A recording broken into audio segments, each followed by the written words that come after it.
This is it. Live or die.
Well, I served in the Navy, and I served for 2 years, 6 months, and 24 days.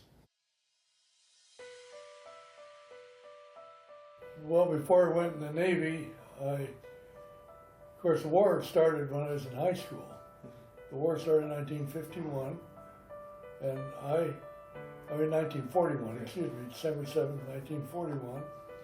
And I graduated from high school in 1943.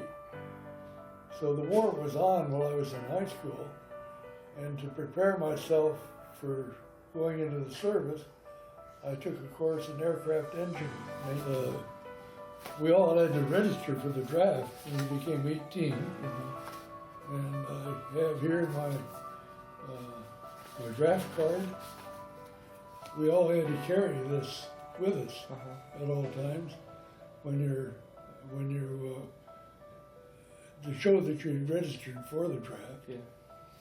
And then everyone didn't look forward to getting a letter like this, which came from the Selective Service Board. And this was your order for induction.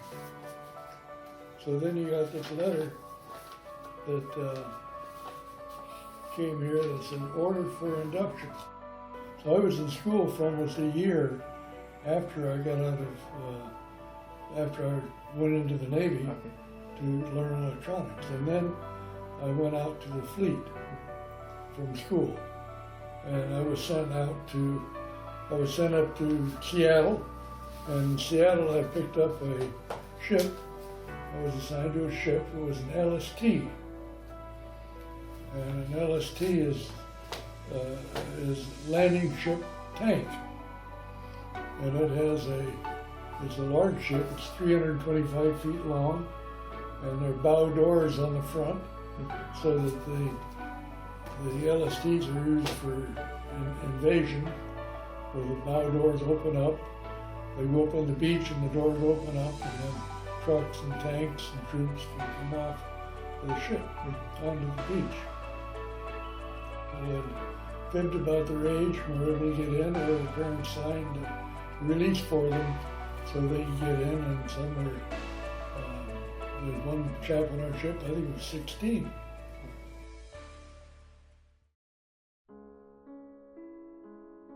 We traveled all over the South Pacific. Of course, the mission that we were on when the ship was loaded up and ready to go leave the United States and head for Pearl Harbor and then out to the South Pacific was for the Battle of Okinawa.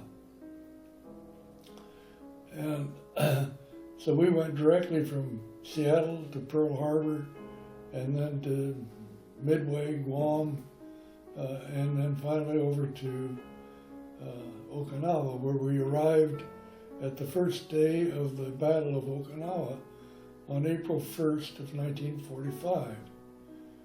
And the Battle of Okinawa was a pretty long battle. It lasted for 82 days. And the number of casualties on Okinawa were very significant in that 62,000 U.S. troops were killed or wounded. The population of Walnut Creek is 64,000. So there are 62,000 people that were killed or wounded. There are 12,500 that were killed. So that the Battle of Okinawa was a period when the Japanese were using their kamikaze planes, their suicide bombers, and they attacked us. There were over 1,500 kamikaze attacks, individual planes that came over at Okinawa that dove in. The Japanese, you'd have to say, were very brave to have done that, but they were suicide bombers. And that was indicative of the whole Japanese army, because the Japanese casualties on Okinawa were 100,000 almost killed, 100,000 killed, 4,000 committed suicide at one time. Out in caves, they had to be blasted out of their caves. They wouldn't surrender. They'd either die fighting, or they would commit suicide. As the battle came to an end, they were jumping off a cliff into the ocean and taking civilians and talking to the Okinawan civilians to also jump off the cliffs. Women jumped off the cliffs with their babies. The sea was floating with bodies off the cliff. That was why it was decided to drop the atomic bomb on Japan. We knew that they were so fanatical that it would have been the death toll would have been tremendous had we had to actually occupy mainland Japan because of the way they fought on Okinawa.